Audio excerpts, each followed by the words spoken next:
Welcome to C2G Talk, a series of one-on-one interviews with influential practitioners and thought leaders to explore the governance challenges raised by emerging approaches to alter the climate. I'm Mark Turner, C2G's Director of Communications, and with us today we have Franz Perrez, the Swiss Ambassador for the Environment, who's the head of the International Affairs Division at the Swiss Federal Office for the Environment. In this capacity, he represents Switzerland at all important international negotiations in the area of the environment, such as on climate change. Welcome. Thanks, Mark, and it's a pleasure to be here with you, and I'm looking forward to our discussion. Fantastic. Well, let's start with Switzerland itself, which has long time been a leader in climate action, including on plans to achieve net zero emissions. In achieving net zero, how important will it be to remove carbon dioxide already in the atmosphere, in addition to rapid action on cutting emissions? Well, I think what is important, carbon dioxide removal, that the IPCC has shown that will be an option that we will have probably to use if you want to come on a pathway towards 1.5 degrees Celsius. But this is certainly not the preferred or priority option. The most important thing remains to mitigate. And so we have really to bring down all emissions to zero. That's the only way forward. So carbon capture, negative emission, that's only an additional element to compensate for what we have not been able to achieve in the past, and for the very, very, very few emissions that we will not be able to prevent for the future. But it's not an alternative to very ambitious, very robust mitigation measures. And that's where our priority is at this moment. Of course. So you recently reached a first of its kind, I guess, offsetting agreement with Peru. So in the context of what you just said, I'm interested, how important do you see arrangements such as that in achieving our climate and other sustainable development goals? And how does that play into mitigation, not emitting and removing and the rest of it? Well, I think an important starting point for these agreements, as you have now concluded with Peru and others will follow very soon, is the notion that these efforts to reduce emission, not at home, but in other countries, are not a compensation for lack of action or for lack of domestic action. I think that is absolutely clear. That is not a way to avoid very ambitious and robust actions at home, but it is something that could be done in addition to the maximum emission reduction feasible at home at the domestic level. That is the approach. And that is also the concept of Article 6. The starting point is each country has to do the maximum it can with regard to emission reduction at home. But then Article 6 offers a tool to do more and also to be recognized for this doing more by working together with a partner to help that partner to reduce emissions in the country of the partner that would not have been able to be reduced if that cooperation had taken place. So the additionality of that emission reduction, not only to the maximum efforts at home, but also to what the partner country can do by itself, is a very important criteria. The additionality, the non-double counting, that's also a principle enshrined in the Paris Agreement. And then last but not least, the environmental integrity and the promotion of sustainable development. And with that agreement with Peru and the others that will follow, with Ghana and so on, we really want to create a framework that is living up to these standards, that is putting them in operation. And it's certainly not an effort to reduce our domestic ambition, but it's something to complement and to do more than we would be able to do it as Switzerland alone. Of course. So you mentioned a couple of the issues, additionality, double counting. Can you say a little bit more about the governance challenges around these kind of arrangements and how you address them and how you discuss them? Perhaps taking the Peru agreement as an example, or in more general. How do you navigate through some of these governance challenges? Well, some of the governance challenges are easier to solve and others are more complicated. I think the easier is when it comes to no double counting. That is easier. You implement or create a robust transparency system where you really adjust the inventory of the country that is transferring its MOS to another country. That is something that is not too complicated, neither under 6.2 nor under 6.4 on the Paris Agreement. And then there are other elements which are a little bit more complicated, but still, I think, easy to handle, like, for example, ensuring environmental integrity. And for Switzerland, environmental integrity means more than just having permanence, ensuring permanence, additionality, and the measurability. It means also that the activities that are undertaken to reduce emissions respect also other environmental concerns, that they are in line with other environmental norms, be it biodiversity, be it clean air, be it water, so that we do not create another problem by solving one problem. But this can also be solved bilaterally, and we have mechanisms in place to make sure that this is in place. The third element foreseen by the Paris Agreement, promotion of sustainable development, is a little bit more complex because sustainable development can mean a lot, but we found there also, I think, a good solution by indicating that it has to be in line with the sustainable sustainable development strategies and policies of both of the partner, of both of the partners. And one element that is really dear to us, we have to make really sure that these activities do respect human rights. I think that is also an element, but these elements you can write in and implement mechanism to make sure that they are respected. I think the biggest challenge is to create arrangement that is targeting the space in where you will launch activities in the right area. You don't want to create an incentive in the host country not to formulate an ambitious NDC.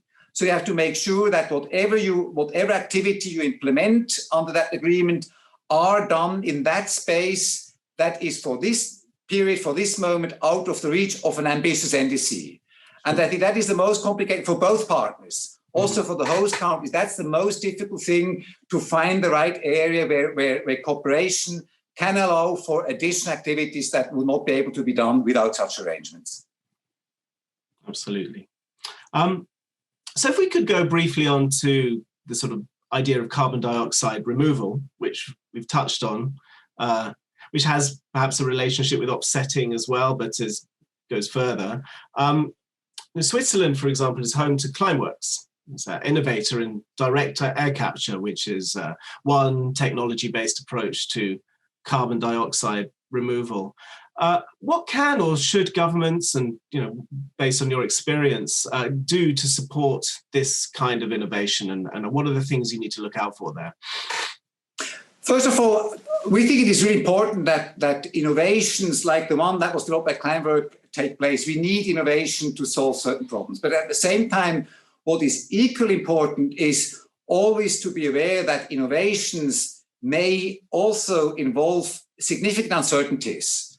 So we know from IPCC, we know that carbon dioxide removal will be a measure that we will need in order to come on the 1.5 degree pathway. But we also have a lot of indications that certain technologies, be it carbon dioxide removal and even more when it comes to soil aeration management, could imply significant risks. Yes. Also some carbon removal technologies like ocean fertilization, for example, but also large-scale afforestation projects can have a significant environmental and social impacts that we do not yet fully understand. Yes. So I think whenever, on the one side, being open for new ideas and new approaches and new technologies, we also have to undertake every effort to make sure that we understand potential risk of that. And that is one of our biggest concerns, that because we feel we need carbon dioxide removal, we are just moving blindly and over-optimistically into technologies that then at the end could create other problems. That's the reason why I think the first thing is always we have to make a robust assessment with the knowledge that we have today, what could be the impacts, and also try to close the knowledge gaps and uncertainties that we have with regard to negative impacts. If you are not taking that part of the coin very seriously, then we are also not credible when we are at the same time willing to look for options and new technologies that can perhaps have the potential to bring critical elements for the solutions that we need. Yes. So how do we talk about learning and addressing these risks But how does that happen in practice? What are the kind of techniques and governance techniques you can bring to bear to start to make those assessments? And starting on a national level, and then we'll talk a little bit later about international level as well. But what does it look like to learn and make these assessments in practice? I think that is one of the daily business of governments, of course, to make such assessments, to make risk assessments, potential assessments. And that is part of our daily business, of course, before the policies, because you always want to base your policies on sound science as much as that is possible, and you also want to be aware of possible uncertainties. So there were studies undertaken already by the Royal Academy in England. We in Switzerland just recently undertook quite a comprehensive assessment through the EPFL, the Technology Institute in Lausanne, to try to understand what are potential risks. And these studies, all of these risk studies involve, of course, researchers from all around the world. So we have to support this kind of assessments. That's the only way to close our knowledge gap, and that's the only way to create a framework and enabling and make sure that we are moving to the right direction. Right. So perhaps in the same thing, in 2019, Switzerland co-sponsored a resolution on geoengineering, and we can talk about that term, and its governance at the 4th UN Environment Assembly. That resolution called, amongst other things, for the United Nations Environment Programme to prepare an assessment of the status of these technologies, in particular carbon dioxide removal technologies and solar radiation management. Why did Switzerland take this action? Was there a link between your national experience, what you'd learnt, and then seeing the need for such action at an international level? The reason for the motivation for that was that we were really concerned. We were concerned that there might be a tendency to move too quickly to new approaches without making a sound assessment of both potentials and risks. We thought that the knowledge base is not sufficient and that some might be over-enthusiastic. And some of these approaches could have significant international impacts. And when international impact and negative international impacts, not only the positive side of perhaps slowing down global warming, because we also have very significant negative international impacts. And there's always a risk that these externalities, if they are not transparent, that they are overseen or neglected or perhaps even purposely overseen. And therefore we thought we need more than national assessments. We need more than assessments by the Royal Academy, by Swiss academic institutes, by the Science Academy in other countries. We need also a common understanding, an international common understanding of the potential risks.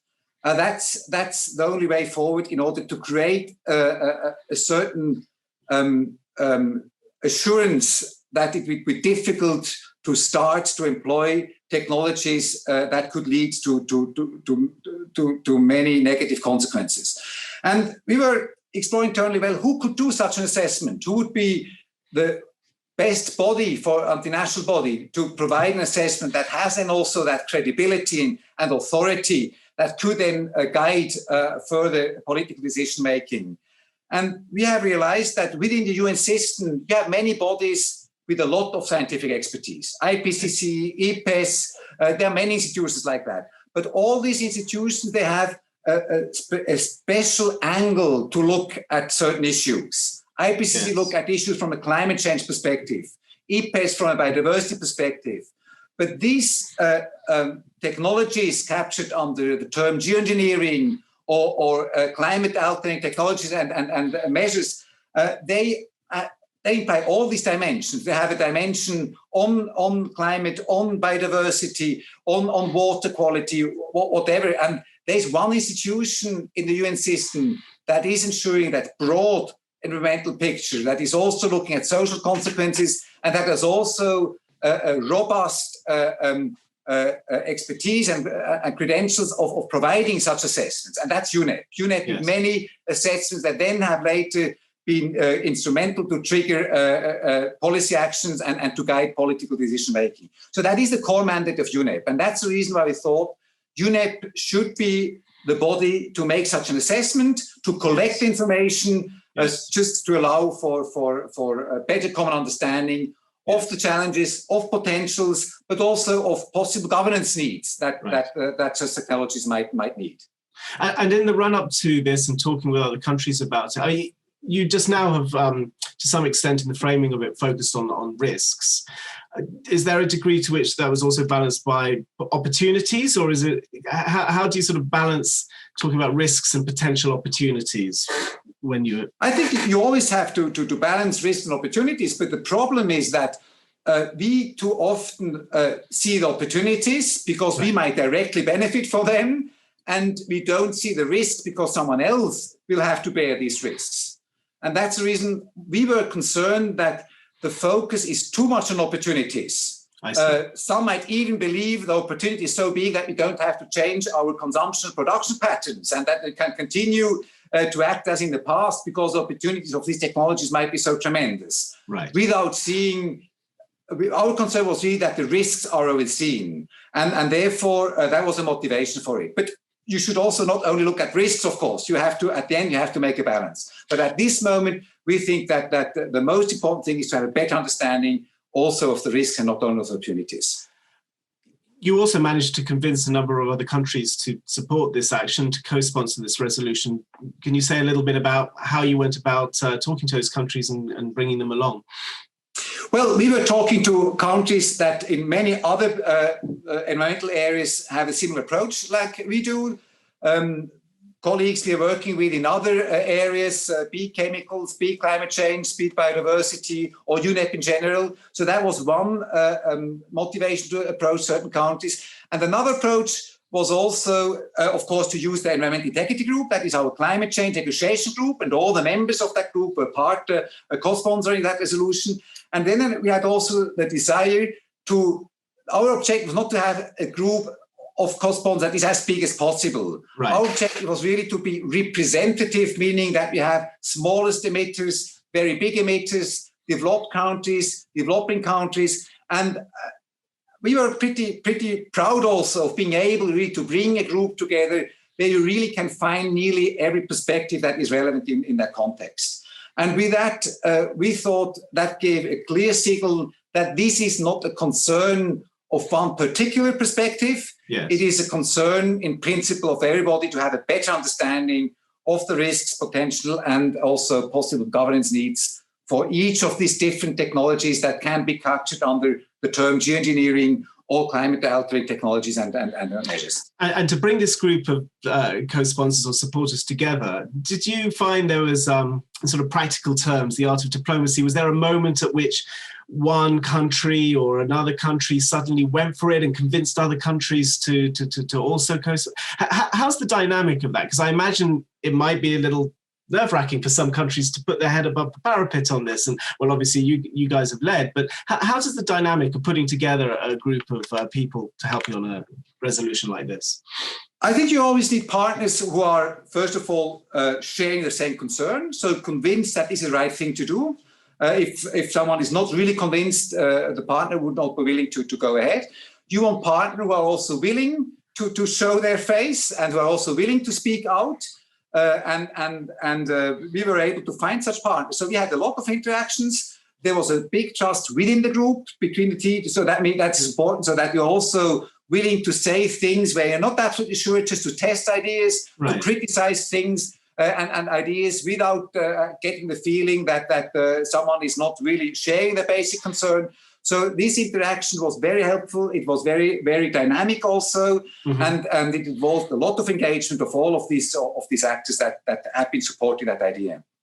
So in the end, the resolution did not pass, but reading through the analysis afterwards, I think everybody agrees it was successful in catalyzing a pretty significant debate. And, these discussions that emerged from that continue to have repercussions and effects today. Could you say a little bit about, how you saw the outcome at UNEA for what led to what happened? Just talk us through a little bit about the process. Well, that is, of course, now a very subjective perspective, how I perceived as one of the proponents and of the co-sponsor of that resolution, how I perceived that these negotiations. We were we had the impression there are three groups, more or less, three kind of reactions. They were not formal groups, but you could cluster the reactions into three categories. There were those who understood our concern, shared it, and therefore supported it. And then there were those who were interestedly concerned that such an assessment could be seen as an enabling framework for technologies that might be risky.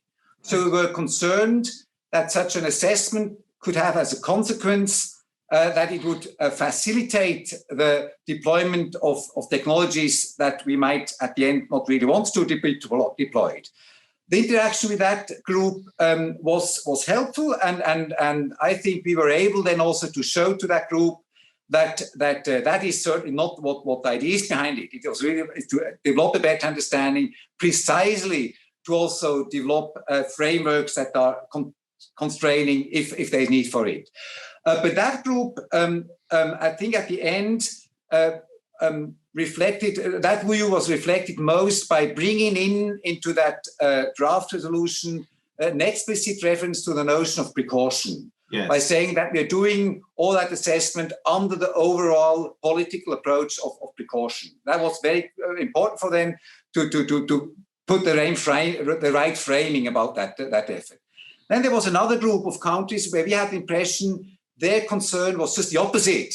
They were afraid of triggering a process that leads to the bringing together scientific information that then could lead over to a political debate that then at the end could limit certain technologies. Right. And I think that was that group then that also at the end of the negotiations was not willing to go ahead with that proposal. That we took up all the different concerns. Some of the concerns expressed by many was, for example, we don't want to have one category of having only geoengineering.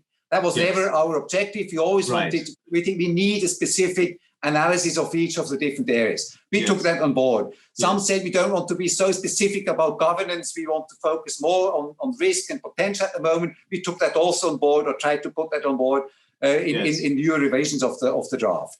But at the end, I think the last draft reflected all these concerns in a very balanced manner, but then it still met objection. I think of those who were afraid of creating something that could limit their space of freedom of maneuvering in future. Interesting. So I just wanted to pick up one of those because it's obviously an issue that we often deal with in our communications, is the concept of geoengineering itself. And under that is a whole set of potential approaches, some to do with large-scale carbon dioxide removal, some to do with solar radiation modification. And within each of those umbrellas of approaches, there are many different potential techniques and technologies that could be deployed. We, over time, I guess, have moved towards talking about carbon dioxide removal separately from solar radiation modification, but people still use this term geoengineering as well for various reasons. Can you say anything about, how important do you think these terminology issues are in getting governors together, in helping to create shared understanding at the international level? How much are some of these terms getting in the way? I'd just be very interested in some of your insights on that. I have two perspectives on that. I think on the one side, from a rational perspective, you would assume that these terms are not as difficult. They should not be a real problem as long as you have a clear understanding what they meant and what the consequences are. But interestingly, in reality, that's not the case. It's, as you said, many of these terms have a certain connotation or create a connotation which some like and others don't like. That's not only the term of geoengineering. For example, like green economy, a term at once that got really a problematic term for some for totally different reasons that are out of the meaning of the concept. So sometimes some partners, of course, also use an approach to criticize a term, not because they don't like the term, but because they want to convey a certain message, which might be absolutely not correct when you look only at the term. So geoengineering, as a term, as we used it, we just used it as a broad chapeau term with a clear understanding that under this term, you can use geoengineering, or now it's more used climate alternate technology and measures. There are many different technologies under that broader term, which are totally different potential, totally different techniques, totally different risks. Some risks might be very local, some might be of global dimension, like if you do, I think, solar radiation management, that's something totally different. Yes. Having one term, we've thought the benefit of having one term is to highlight, listen, there's a broad kind of actions which are not mitigation, which can be seen as a tool to address some of the challenges of climate change. And they are all linked with interfering with how the climate works. And we don't attach a value judgment to that term. For many, geoengineering has become a negative value judgment linked to it. So now we are using more CATM because some believe that is less negative connotated.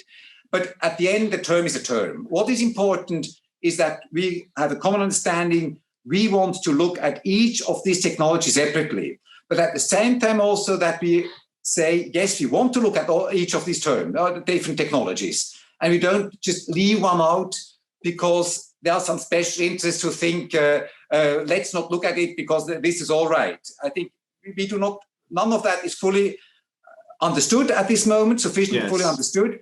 Or perhaps we have a full understanding, but then it's also helpful to bring that together through an authoritative report to indicating we have a good common understanding that the risks with that specific technology are not as big as they would need some specific governance around it. So I think using the broader term helps us to make sure that we don't neglect one of the area, that we have a good picture. But geoengineering has become, I think, for several, too negatively connotated term, and then at one moment terms can stay in the way of finding a solution. Do you think this is something specifically with the English word, or might it sound different in other languages, Chinese, Spanish, French, Arabic, Russian? I mean, are these similar kind of terminological minefields perhaps there in other languages, or is this just because a peculiarity of the way we're using, people have used it? No, I think we have the same problem in all the languages. Let's look like, for example, climate change. The term is challenged by saying this is too positive. You need to use the term climate crisis. And that's in English and in German and in French like that. There are many, that's a life of that each word is having, and each term after a certain moment develops negative and positive connotations. Sure. I think that's the same in all languages. It comes then interesting if you start to translate the same term, because while one term in English might have a very positive connotation, if you translate it in French, at once you might have a negative connotation for whatever cultural, social reasons that is linked to it. And then, of course, it becomes really interesting negotiating, because some want this term and the others the other one, for totally different reasons, because in their own language, there's a different connotation. And that's part, I think, also of the art of negotiating, of finding solutions that reflect what we want and not reflect all the possible connotations that with good or bad faith could be attached to a certain formulation. Yeah. So based on this experience that you had at UNEA 4, what next steps did you take and Switzerland take to keep these discussions alive? I know, for example, you commissioned a report by the International Risk Governance Center on climate engineering. You know, what impact has that had? Where do we go from here? Exactly. What we did after we three things. First of all, we continued the discussion with that group and with others outside about the importance of the topic, and that discussion, of course, continues, because we are still convinced that we all would benefit from such an assessment. I think that is a critical basis to creating an environment that gives us assurances for the future. On the second level, we tried to launch that study. We commissioned that study, which did a little bit what we hoped UNEP to do. And I think it is important that many of these studies will be undertaken. We are also supporting a study in Africa, for example, in that direction, so that also from a purely African perspective, you get a better understanding of the risks and opportunities and challenges linked to these technologies. Right. And we think these studies are important, but they cannot replace something that is then having the authority of a multilateral process. And the third element which we tried to do is also to create space within IPCC, with the current IPCC assessment, to look at the issue, but there it was not. We were not really succeeding in making sure that IPCC takes a sufficiently robust look at the issue of geoengineering. But even IPCC perspective will not be sufficient, because as indicated at the beginning, IPCC will always have a very important perspective, but it is one perspective. IPES might have a totally different perspective, or if you'd have an academic or a scientific institution looking at oceans only, they again might have a totally different perspective. What is important at the end, to bring these perspectives together, yes, and to make them, these perspectives, a kind of a authoritative perspective that is understood also as a global perspective. In terms of some of the concerns you came across in FOEN, you mentioned how different groups had different types of concerns. Are you seeing that evolving in some ways? Obviously, people have had more time to think about some of these issues now, learning more, some of the discussion in wider society is advancing. Do you see these groups that you mentioned shifting? Is there, how are the concerns that you came across changing and evolving, and where are we today maybe on some of those? Yes, I think things are evolving, but in the international process, things are not evolving in a very dramatic, rapid manner. I think we have to be aware that was the first time that the international community started to engage on that topic. And whenever you bring something for the first time, then first there are some concerns are created or woken up, because it's something new and you don't feel secure. You didn't have to have sufficient time to prepare yourself. You didn't have the time to consult with everybody at home. The debate at home might not be mature enough to have a clear position on that. Mm-hmm. So that when you table something like that the first time, that you do not only have enthusiastic support, I think that's understandable. And it's also understandable that since then, looking again at the proposal, also the broader debate that was initiated since then, all the debate, the work that was done by different fora, that including C2G2 and C2G2, you see, all these different debates have clearly helped to bring the thinking forward. And I'm sure if the same question comes up again, the understanding of the proposal will be much better. And also, that means also that the understanding where we could land together to reflect something that is building on and respecting and answering all the concerns of each of us. It's not something that should be only addressing the concern of one particular group of country. It should be clearly something that is at the end in the interest of everybody. And this needs time that everybody sees that this is in the interest of each of us. So there's a lot of talk right now about sort of the intersection of science and public policy. We've been thinking about that a lot during the COVID times, and every country has got its own experience. When you mentioned about concerns, how do you see on starting to assess and think about these issues, how scientific advice and learning and all of that interacts with other political, economic, cultural factors and decision-making? Do you see any of those other factors coming to the fore on these carbon dioxide removal and solar radiation modification yet, or interested how you see that work out? Well, I don't want to be misled by wishful thinking and wishful perception, of course. But I have the impression that in the different areas, I think at the end, most, if not everybody, believe that scientific understanding, scientific input is critical for sound policy making. So I think that nobody is challenging that really. And I think that people, actors increasingly understand that also in that area, where at the end behind them might be very fundamentally different interests, but each of them has at the end an interest that they have a better understanding. Yes. And so I hope that debate like that, framed like that, can also become a little bit de-emotionalized and depoliticized by saying we are not talking about politics now. We are talking about creating a common understanding that then allows later a policy debate. Interesting. So there's some optimism there. I mean, are you optimistic that a multilateral agreement on this is possible? Some people have questioned, maybe this ends up being something that goes minilateral or other forms of. Do you feel that there's still something that multilateralism and that multilateral agreement on something as potentially contentious as some of these technologies is fundamentally possible? I think multilateralism on these issues is not only possible, it's needed. It's the only way forward. I think if you are not able to address such challenges which have a global dimension through multilateralism, then we are having tremendous problems.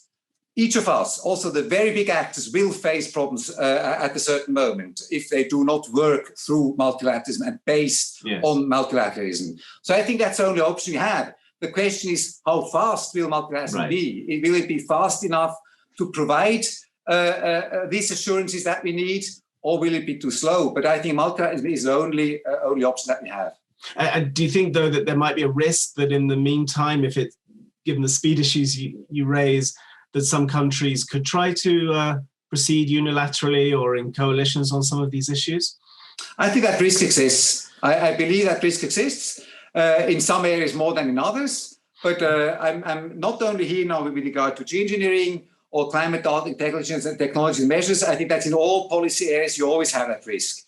And the biggest challenge is to explain and convince these actors who potentially could be in a position to go ahead, to show them that at the end it's also in their interest, not to go ahead, but to move together in a framework that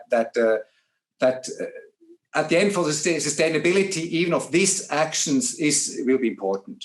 I mean, overall, this is a difficult sphere to work in, I think, probably for individuals emotionally. Generally, it can be sometimes a tendency to see despair in terms of the size of the challenge ahead and the willingness of countries to come together to deal with those challenges. And yet you also talked about optimism and maintain some sort of positive attitude that these things are going in the right direction. How do you maintain, how important is it for you to maintain a sense of optimism? But how do you do that whilst at the same time being honest about the gravity of the challenge? Right? Sometimes you could be so optimistic, almost denying the gravity of the challenge. How do you balance all of that on a personal level? And what advice do you have for people struggling with those issues? I think two things are important. One is, of course, never to forget what objective is. But at the same time, not always focus on the objective. You always have to bear that in mind. But if you only focus on the objective and you have the impression you don't advance quickly to it, then you will be frustrated. You have also to see the small steps and the small successes you are achieving. And by also appreciating these small steps, then you realize that indeed we are approaching the objective. So we didn't succeed in having that resolution adopted at UNEA, but what we succeeded is to launch a tremendous discussion and debate. And that is a success. And so you have to build on that, on the perception. Yes, it was not a no. Things have changed thanks to our proposal. And perhaps we will not be able to get an assessment tomorrow or the day after, but we see a certain progress. And I think it is important also to be proud and glad about the small progresses we are able to achieve, despite the fact that the tremendous challenge still remains. On that note, Franz Perrez, thank you very much for sharing your thoughts with us. It was a really fascinating discussion, and it's just beginning for many people. So thank you very much indeed. And we really look forward to seeing where all of this will go. Thanks a lot, Mark. Thanks. It was a pleasure. And good luck with the other talks.